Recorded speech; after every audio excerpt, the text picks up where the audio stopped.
Welcome to Frost & Sullivan's Growth, Innovation, and Leadership Briefing. Today's event is titled Key Trends and Business Models Transforming the Global Online Food Delivery Industry. Our presenter today is Sarwant Singh. He's our senior partner and executive board member. He's also the pioneer of the macro to micro approach in analyzing megatrends in 2008. He also has a best-selling book, New Megatrends, Implications for Our Future Lives. He's also part of advisory boards of Nissan, ATI, Leeds University Business School, and several startups. And joining us today, it is our pleasure to have our panelist, Ben Flammang, Global Vice President, Enterprise Sales from Bringg. And also joining us is Diego Barreto, Chief Financial Officer at iFood. Now, Ben is the Global Vice President of Enterprise Sales at Bringg, where he and his team focus on retail, restaurant, and grocery sectors in North America. Bringg is a delivery orchestration platform that helps brands like Panera, AutoZone, and Walmart deploy sophisticated high-scale mission-critical logistic operations. Ben is based in Austin, Texas, and has a background in consulting, finance, and strategy with Google and Ernst & Young. Diego Barreto is the CFO of iFood, where he is responsible for finance, strategy, M&A, legal, and procurement for iFood. He previously served as CFO for Brazil's Mobile, a global leader in mobile marketplaces, where he oversaw both the ticketing and food verticals. Barreto earned a law degree and an MA.B. from IMD Business School and has led finance in major organizations such as Ingresso Rápido, Suzano, and OAS. iFood is Latin America's largest food tech company with 21.5 million monthly orders in Brazil, and is also present in Mexico and Colombia. It works with partners and initiatives that bring together business intelligence and management solutions for more than 116,000 restaurants registered in 822 cities throughout Brazil. iFood has key investors such as Mobile and Just Eat, one of the largest online ordering companies in the world. With that, I would now like to hand the presentation over to Sarwant. Thank you, Anna. A very warm welcome to you. Good morning, good afternoon, or good evening, depending on which part of the world you are. It's a pleasure to host this briefing today. Thanks, Anna, for the kind introduction to me. I've been with Frost for 20 years, and I track our mobility practice, and I work on future trends. Personally, I'm a foodie, and I have to say it's the first time in my 20 years in Frost that I'm actually doing a briefing that involves my passion of food. So in the briefing today, we're going to talk about the global online food delivery market. We're going to look at some of the forecasts of the market and the competitive structure. Very interesting are some of the new business models being employed in this industry. It's full of innovation, and we're going to talk about some of those business models. And many thanks to the two kind participants. We are still waiting for Diego to join, but Ben is already online. And thanks to Ben and to Diego once he joins for sharing some of the insights and validating and also giving us some insights on how they see Frost & Sullivan findings on this study. So the webinar is on the back of a study that we have recently completed. It's available on frost.com, or you can go to our store if you want to access it. And for those clients who are already accessing the research, you can very easily download it. So let's get started with the research. So a quick snapshot of what is the key trends within the global online food delivery industry. So this is a huge industry. It's already $82 billion in 2018. It's grown rapidly over the last few years. And we expect this to continue to grow to be a $200 billion industry by 2025. China, not surprising, constitutes 40% of the total global market. And if you take Asia as a whole, it constitutes about 50% of the global market. We see over 500 players in this industry. It's very fragmented on a global scale, but at the same time, it's quite consolidated when you go deep dive into a few specific markets.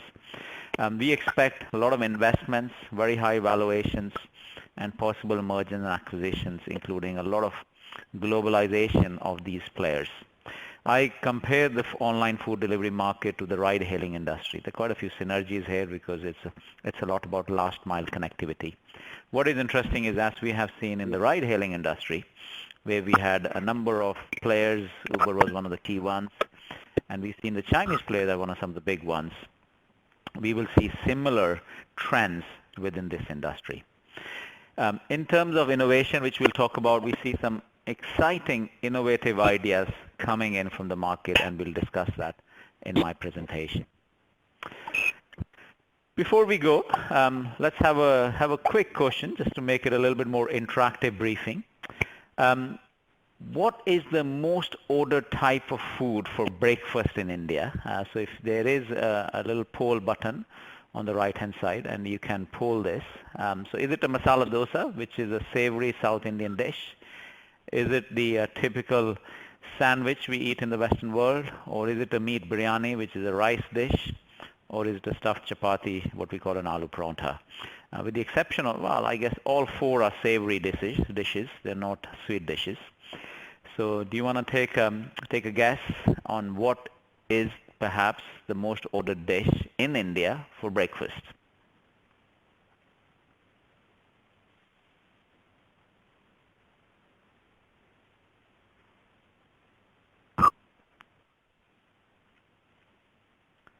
Again, you should have access to a polling platform on the right-hand side. So I'll come back to the results, but I guess, Diego, you have joined. Diego, while we have the people answering the question on which is the most preferred food for breakfast in India, do you want to tell us what is the most preferred dish in Brazil on your platform? Yeah, for sure. In Brazil, we see currently two different scenarios. One is what is the traditional, and second, what is growing very fast and probably will become traditional. The most traditional one in Brazil currently is pizza, followed by hamburgers. But the ones that are growing the most are especially the a specific cuisine called in Brazil açaí, which is a fruit that Brazilians are looking more and more in the online platforms to order to their homes and office. Interesting. So I had a very similar, very interesting discussion with one of the big delivery companies in India, and they were saying how people's habits are changing with this new trend. And typically you would not order biryani, for example, for breakfast, but it is the chicken biryani, for those who've been answering this, very close to the right answer. It's actually chicken biryani, which is the most ordered dish for breakfast. Typically, it's something you eat for lunch or for dinner. And that also reminds me, reading this very interesting article and listening to Jamie Oliver's interview the other day. Jamie Oliver, the naked chef, very famous in the UK and also globally. His restaurant chain's gone bankrupt. And he actually blamed this trend of online food delivery as one of the reasons where people's habits are changing. People are sitting in front of TV, watching Netflix, binging on those Netflix series, and ordering food online. So interesting trend, and thank you, Diego, for sharing those insights from Brazil.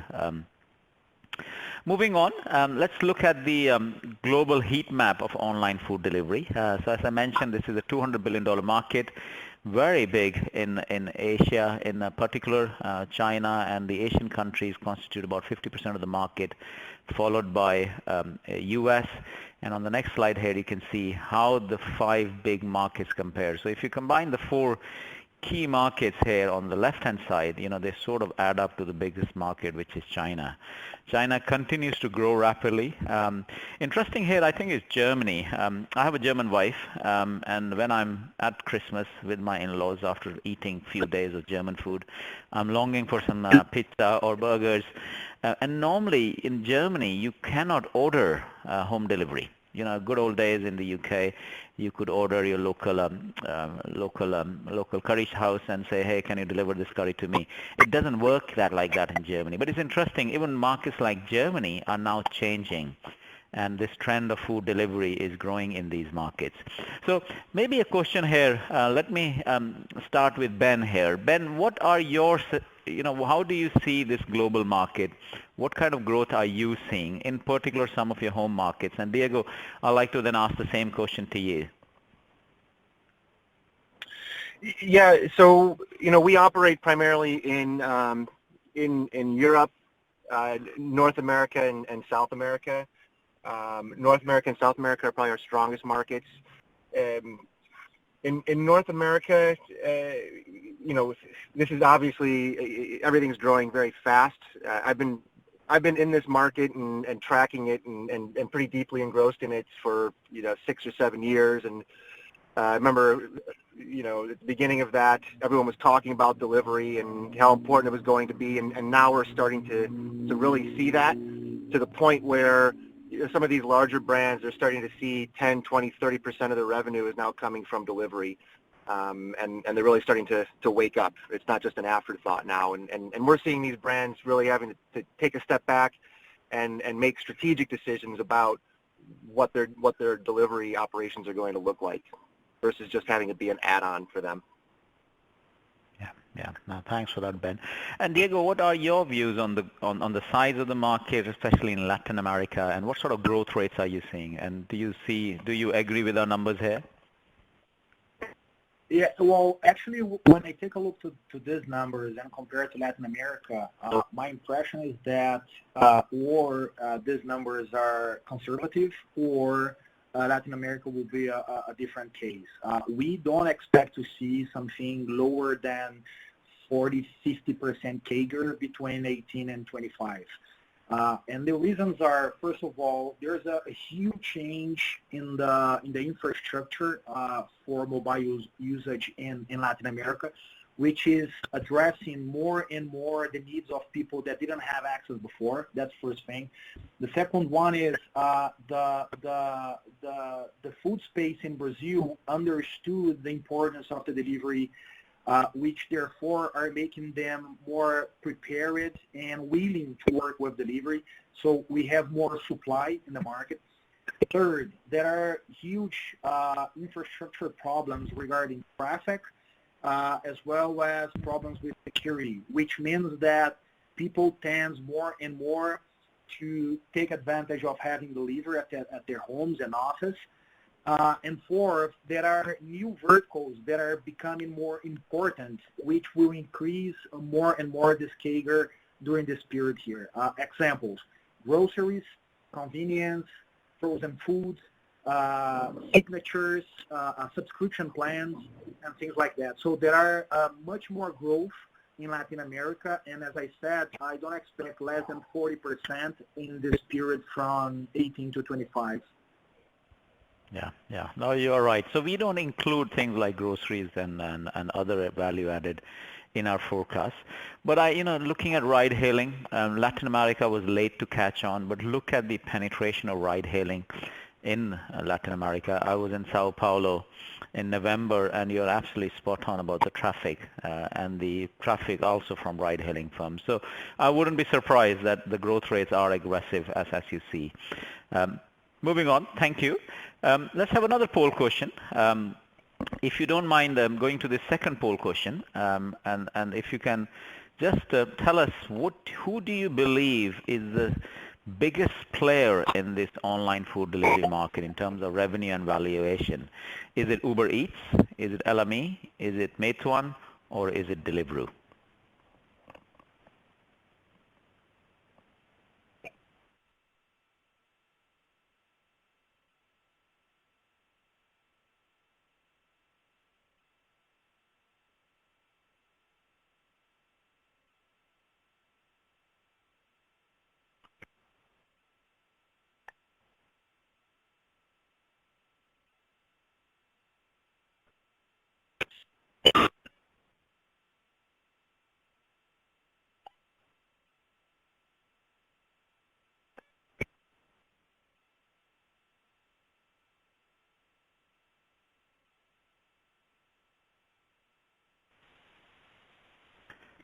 Hi, I think I got disconnected. I'm back in.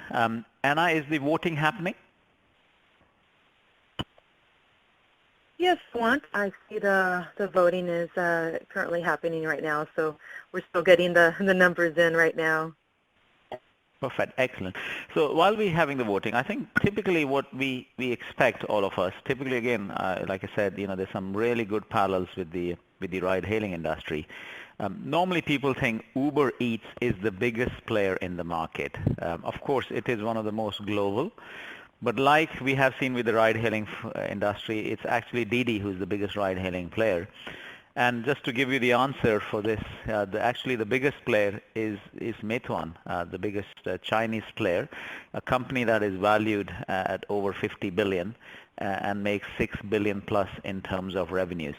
Now, when you look at this industry here on this chart, there are quite a few interesting insights on this particular slide. Firstly, the number of players. So it's highly fragmented on a global basis. There are very few global players. I think the key global player there is Uber Eats, and followed by European companies like Deliveroo, Hero, or Deliveroo and Takeaway that dominate their own bases but have multiple subsidiaries even in North and South America. But then at the same time, if you go into certain markets, so let's look at Brazil, for example, or look at India, you have 2 or 3 big players, and companies like iFood are usually dominate the market. And maybe I can ask a question here for you, Diego. How do you see the competitive structure, and in particular, how do you see that in Latin America? You are one of the biggest players. Can you share some insights on how big you are, and how do you see other markets? Do you see new players entering, and do you see the industry will become maybe more consolidated on a global basis, or do you see that perhaps the fragmentation will continue as companies go global? Yeah. Well, this is we are currently the largest player in Latin America. Our last available number shows more than 21 million orders a month being delivered in Brazil, plus a few more in Colombia, Mexico, the countries where we operate. When you take a look at how the big players are positioned around the world, it's expected to see consolidation. Not because there is something special about this discussion, but just because it makes sense from an economic point of view, from a competition point of view. The good thing we are seeing now is that the delivery companies, they started as just a platform, a pure marketplace that didn't have differentiation from each other. What we are seeing now is that competition is making companies become much more willing to really search for competitive advantage. In our case, for example, we are investing heavily in artificial intelligence, and the company now is taking decisions much more based on data than just in the ideas. So we still working hugely with new ideas, but we are supporting all of this with data and letting the artificial intelligence to guide us throughout this competitive landscape. Thank you, Diego. That's very helpful. Ben, over to you. I mean, you are actually supplying your platform using a SaaS model to these companies. Are you seeing huge growth in this market in terms of existing players expanding as well as new players entering? Yeah, I'm actually not seeing in North America specifically.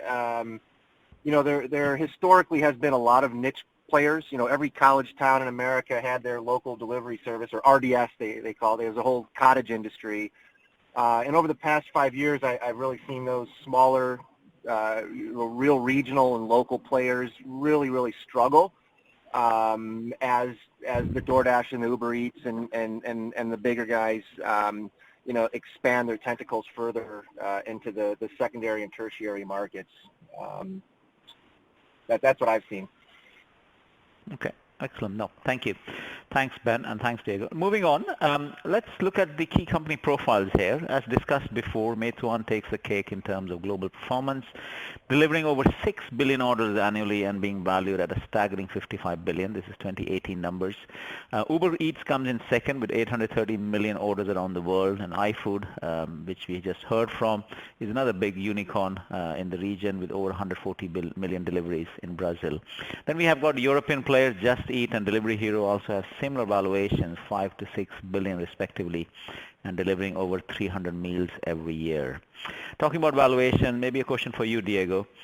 Do you believe these valuations are justified? Are they conservative? Now again, let me take the example of the ride-hailing industry. It's roughly a 450 billion industry today, expected to be 1 trillion. Uber came in at a valuation around 100 billion. One might argue it's undervalued. What's your view on valuations of some of the food delivery companies, including iFood?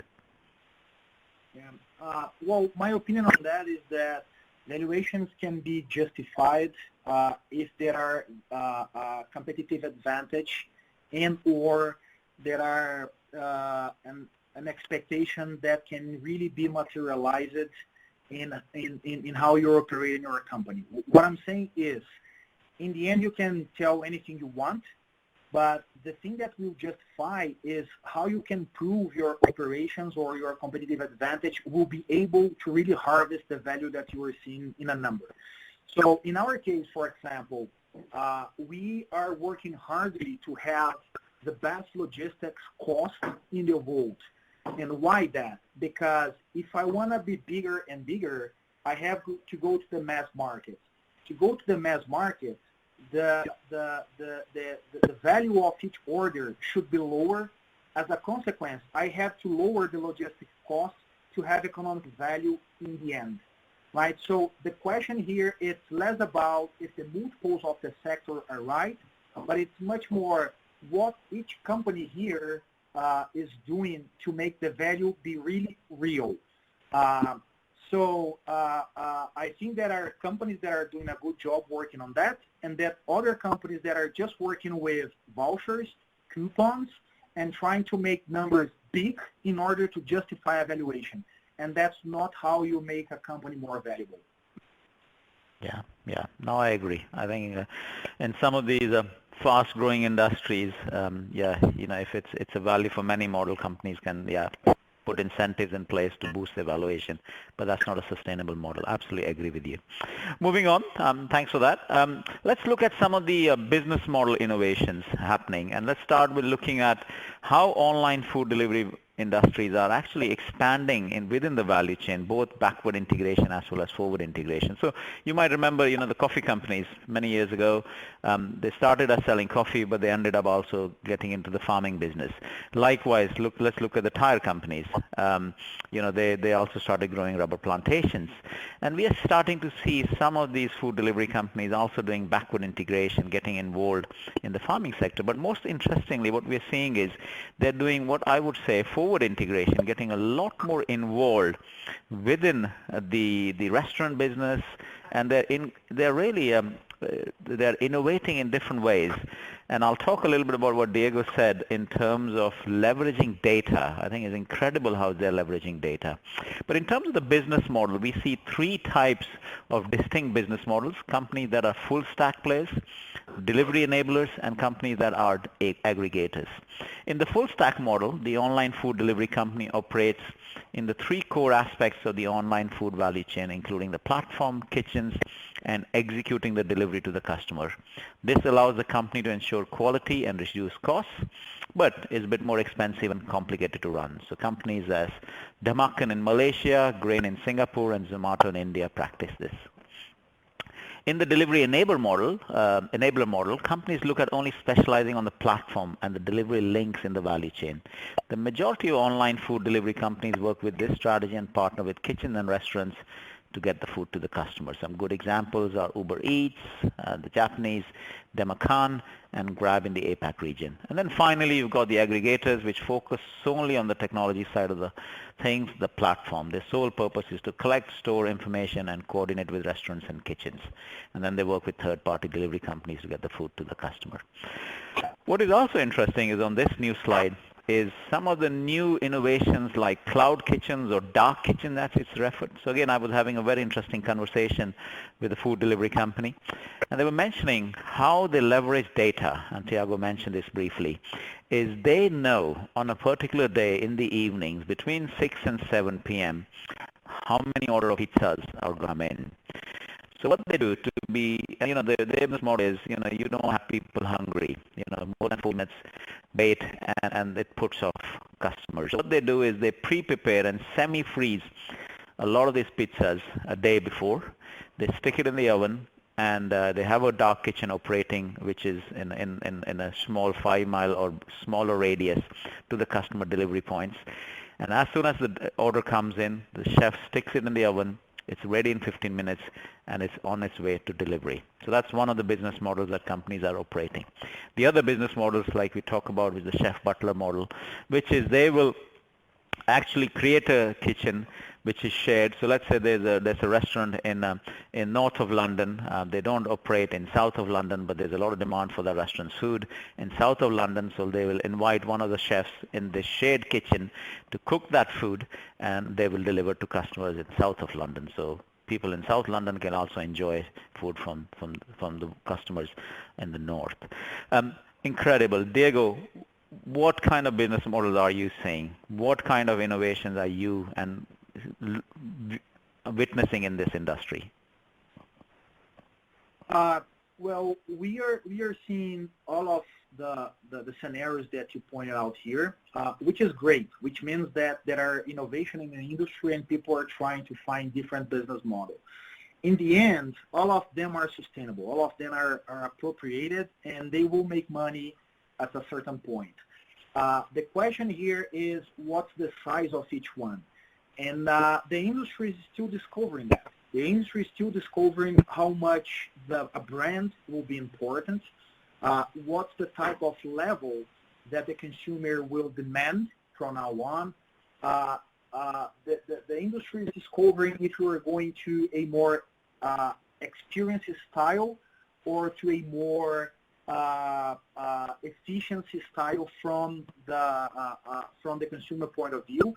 So my point here is we should wait more time. We should test more. When I say not iFood, but the industry, we should wait more time, test all of them, discover how consumers will react, and see how the profit pools of this value chain will be reshaped. It will be like a very, very interesting moment during the next 3 years to see how these scenarios will evolve. Yeah, thank you, Diego. And Ben, any insights from your end? How are your customers challenging you to provide additional platform features to enable some of these business models?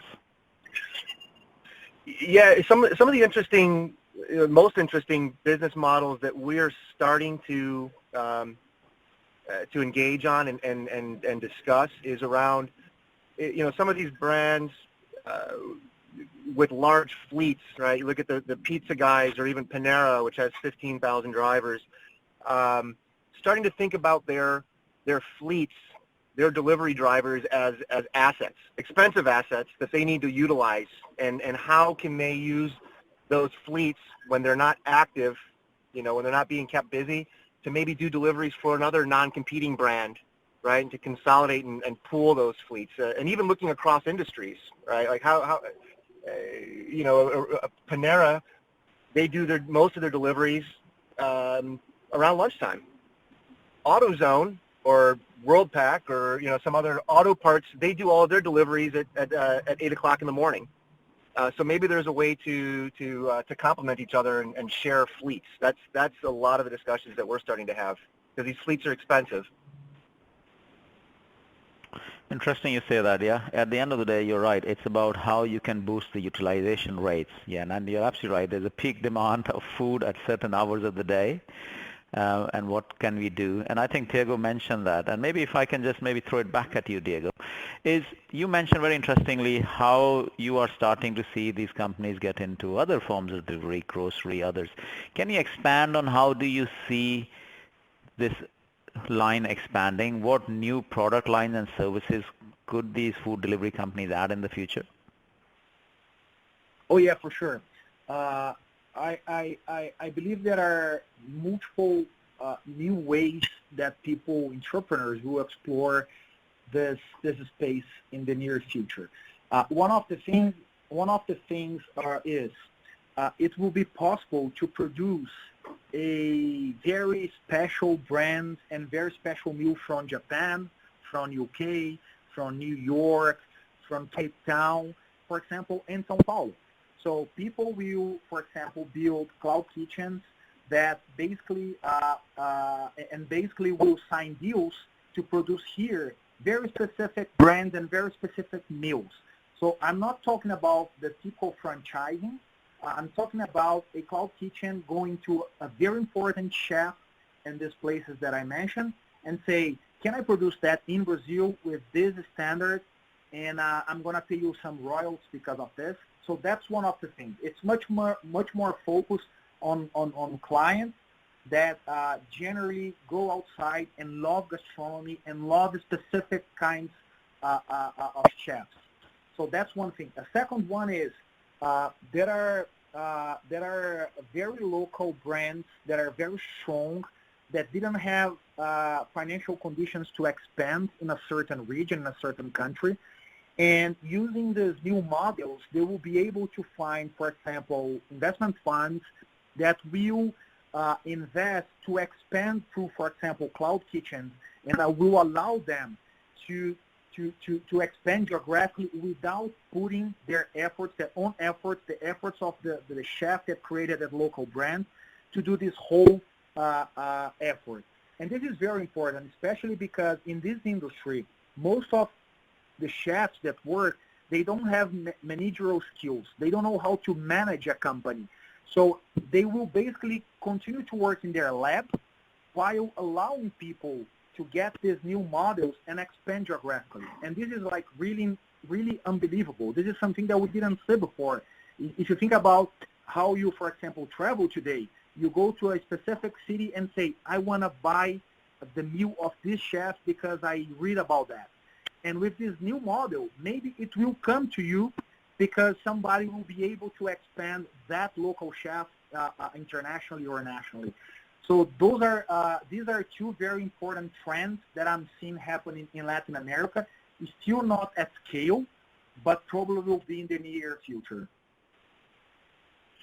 Very interesting, Diego. I can't wait to order my favorite Indian food from India in London. Man, talk about North and South London. I could order, I could ask my favorite chef back in home in India saying, hey, could you cook that for me in London? Amazing, incredible. Love the innovation in the industry. Let's move on and let's talk about some of the KPIs that the industry is using to measure success.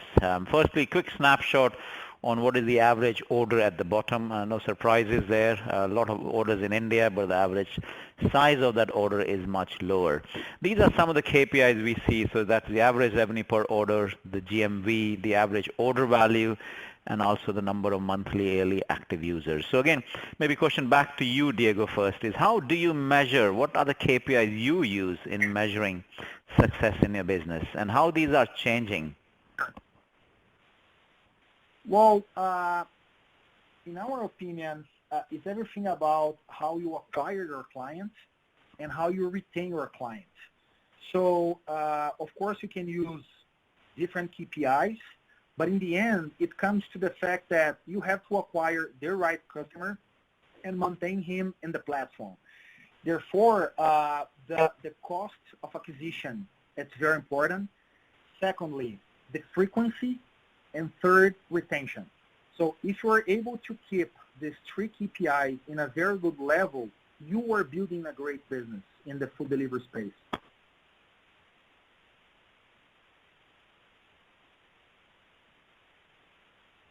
Hi, Diego. Did we lose you there? Did you listen to me? Sorry, we just lost you for a second. Please say that again. Yeah, I just said that in the end, in the food space, if you're able to have a great CPA, cost of acquisition, if you have a good retention rate, which means the ones that you acquire, you maintain inside your ecosystem. And third, frequency, which means people love you and therefore they're buying more in your platform. You will be doing a great business if you maintain these three KPIs in a great level. Excellent. And then how are you incentivize customers? Are there any techniques or methods being used to have customers spend more? For example, I just moved to Dubai and Uber is now giving me a VIP status, 10% off. Are there certain things that you're building in, subscription models, loyalty models, that will help improve some of these KPIs? Yeah. Well, of course, there are many ways to do, and we use most of them. But in the end, the way we think about this question is, if I have the best supply, if I'm able to have the best NPS, which means the best service to my client, and to the restaurant, and to the delivery rider, I will be able to keep you in my platform. Because if I can really work with your experience to a level that my competitor doesn't, which includes having the best supply of the market and the largest one and the most diverse one, I will be able to keep you forever here without just giving you money, throwing you coupons and promotions and etc. So of course, we use all of this, but we focus in the end in the supply and in the experience of the three pillars, not only consumers, but also riders and restaurants. Yeah, no, thanks for that, Diego. And Ben, any insights from you? I've heard about some incentives and KPIs around number of deliveries, how to boost utilization rate of the drivers, for example. Anything you'd like to add to this? Yeah, we look at slightly different KPIs, right? We don't, we're a middleware or a platform. We don't have a marketplace. We don't have drivers. But, we're typically working with brands that either have their own fleet and or they're working with multiple delivery providers. So it's important to them from our perspective. What we need to tell them is, not so much number of deliveries, but time on site for those drivers. How long are those drivers standing in the store waiting around to pick up their order? How long is it taking for those drivers to get to a customer? How long are they spending at the customer? Are they making deliveries to the right place? Things like that, more operational metrics. Okay, interesting. Thank you. Thanks, Ben. So we're moving towards the end of the presentation. I will recommend to the audience, please start asking questions on the platform. We already have one question from one audience member. So some of the key takeaways, I think we sort of already summarized many of these. So we expect mergers and acquisitions, as Diego mentioned. We're seeing a lot of efficiency improvements in logistics, including, like mentioned by Ben, how can you utilize that fleet more, the driver more, and no wonder there'll be more disruption, for example, to some of the logistics companies, the courier companies in the future. And also we're seeing the whole cloud kitchen network expanding rapidly, boosted by investments, both from online food delivery players, but also third-party businesses.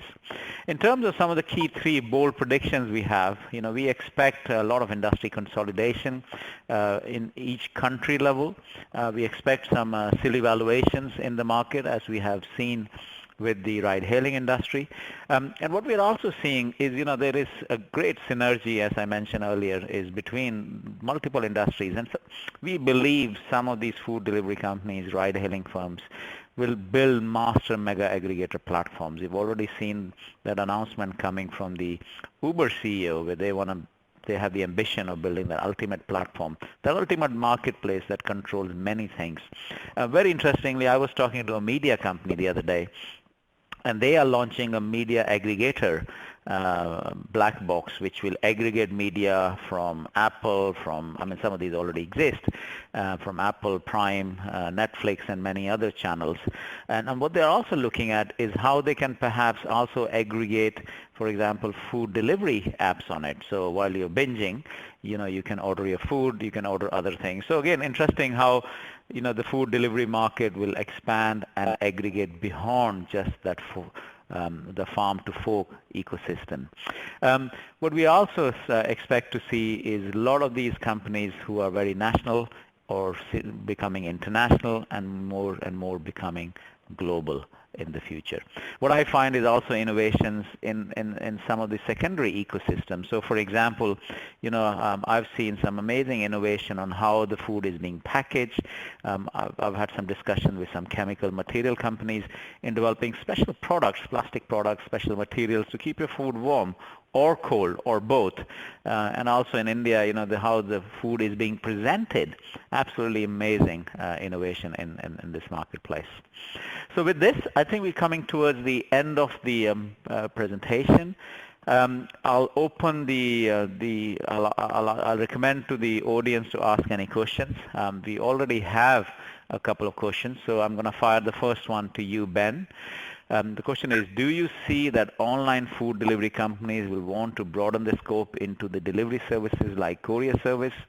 And will that addition of business incur a lot of cost on the software or platform side?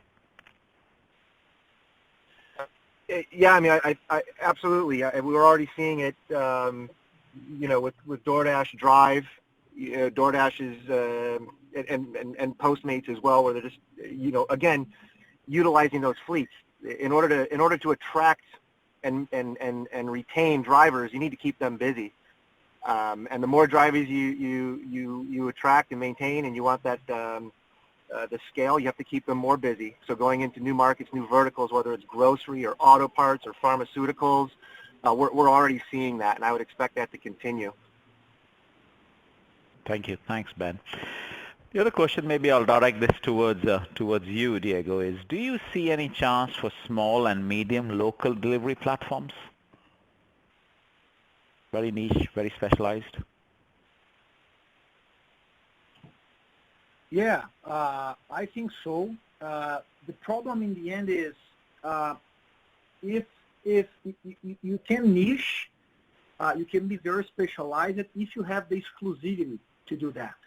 Because if you don't, probably a larger platform will have the same chance to have this supply, and in the end aggregate much more other services, qualities, and other things that will make the consumer to come back.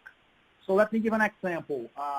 We, for example, at iFood, we have a good offer of restaurants that only works with vegans. So it could be a different, very specialized platform, could be. But because it's on iFood, and these restaurants also grab the attention and the tools and other things that we offer to the remaining verticals, the remaining types of cuisines, it makes sense to be much better here than in a specialized one. So that's why I think it's possible, but I'm not sure if it's the best way to go. Yeah, okay. Thank you. Thanks, Diego. In terms of the poll questions, let me give you the answers. I think on the first question which we had, which is what are the most ordered type of food for breakfast across India? I think stuffed chapati or paratha, as we call in India, came in number one, but actually that's the wrong answer. The most ordered food in India is, interestingly, chicken biryani. In terms of the second question, which company is the world's largest online food delivery company in terms of revenue and valuation? Many of you guessed it, absolutely spot on, and that is the Chinese company Meituan. Moving on, coming back to the questions, there is a very good question on sustainability. I'll pass this to you, Diego. With the rise of online food delivery market, plastic waste is inevitable. How do your companies mitigate this issue? Yeah, well, the companies here that works as a platform, as in our case, should work as someone to coordinate this discussion. We don't own the decision, but we can coordinate this decision. And that's how we are doing that. So the first thing, you can, for example, create an UX in your app that will make consumers use less and less plastic compared to traditional ways to build this UX. And that's one of the things that we're doing. The second one is, because of your size, your scale, you can work on behalf of restaurants to provide them certain materials that by themselves they are not able to do that because they are small, they don't have the sophistication, etc. And we are doing that. The third thing is you are able to communicate better to your massive base of clients what is good and what is not. And of course, I'm not saying that what is not good means don't buy that restaurant, don't buy that meal. What I'm saying is that you need to have the info. Decide by yourself, but I have to give you the info. So that's how the companies that work as platforms, they can orchestrate, coordinate this discussion in the sector. Thank you, Diego. Thank you. And a question for you here, Ben. Could you kindly elaborate on the time to market for a software platform, right from the table discussion, literally, to prototyping and finally market rollout? Well, a software, so just to be clear, we're not, a marketplace. We don't do e-commerce. But as far as, taking a platform like ours and getting it up and running for a brand, actually, I'll give you an example without naming names. So there's a chicken brand that has a famous chicken sandwich right now. Right, we engaged with them about 6 months ago to kick off, and it's a very simple use case. Right, they're using they have their own e-commerce. They're using multiple delivery providers, delivery as a service providers. When an order comes in, Bringg is acting as the dispatch to those various providers and tracking those providers. It took us, a few weeks to do some integration work, and then we were up and running in a store a few weeks after that, and then we were, so net a couple months. It's pretty quick for a use case as simple as that. Interesting. Thank you, Ben. Question for you here, Diego. What were some of the challenges that you faced when you expanded from Brazil to Colombia and to Mexico? Well, when it comes to food delivery, you're talking about a local market. It's not a global market. You can be a global company, but it's not a global market, which means that you have to respect the habits of people in that country. So, for example, in some countries, you have to shape your supply considering, for example, the weekdays. In other countries, you have to shape your supply considering the weekends, because people use more one or the other depending on the country. So that's the first thing, how you shape your supply. The second thing is how you incentivize consumers to be more and more in your platform. And there are different ways to do that. Some countries, they are very sensible they're very price sensible, which means that for them paying the delivery fee is a problem, which means that you have to coordinate that with the restaurant. In other countries, consumers really, it's not that they don't care, but they're less sensible. Therefore, you can charge them instead of orchestrate that with the restaurant. So the challenge here is to really understand the market. It's really understand how, what are the habits and how you can make that habits increase over time to make people be more and more in your platform.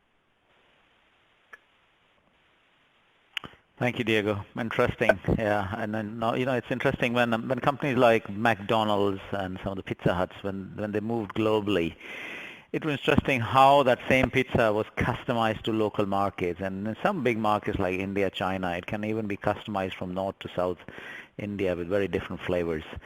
Interesting. And I thought you might just answer by saying it's just about customization of the food, but it's a lot more than that. So that's definitely interesting. So one question I have, I think this is the last question, is we see a lot of the growth in the market for players like yourself coming from now entering tier 2, tier 3 cities. Again, when I'm talking to some of these food delivery companies, it's amazing. They're talking about 300, 400, 500 cities.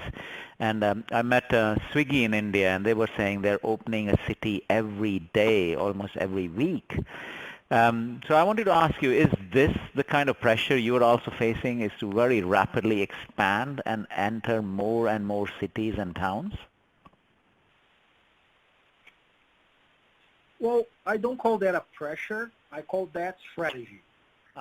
If I feel the pressure of doing that, it's because that's not my strategy. So for us, we really do that. We're expanding more and more. We are reaching almost 1,000 cities in Brazil, but not because somebody's doing or because somebody told us to do. It's because we believe the habits of the countryside is changing. We believe that the food delivery offers something that doesn't exist and people are waiting for this. And third, we believe that the more we go to the countryside, the more I am able to learn and offer a unique experience and solution to the whole country. So that's why we're doing that. Good. I agree. I like the answer. It's not pressure, it's strategy. So last question, maybe one more. Regulations. Ride-hailing industries, there wasn't much regulation, then a lot came in terms of regulation of the driver and so on and so forth, and safety issues and all those things. Do you see more regulation hitting you guys in the future? Well, yes, and this is normal, right? I mean, every time that you create a new vertical, a new sector of the economy, it's quite normal that people, state, and companies, they understand what is the best way to do that. So yes, we wait more for that. The question here is what a company that leads this space can do to shape this regulatory framework in a way that is good for the company, the client, and the country, to the state. Therefore, that's what we're doing in Brazil. We are showing, we are proving, we are changing, we are adapting in order to create value to all these parts of the ecosystem. And we are being, at this point in time, quite successful. And when I say we, it's not iFood. It's Brazil and the Brazilians. We are being able to set a good standard for all of them. Thank you, Diego. Thank you very much. I appreciate that. Yeah. So I'll maybe conclude our briefing today.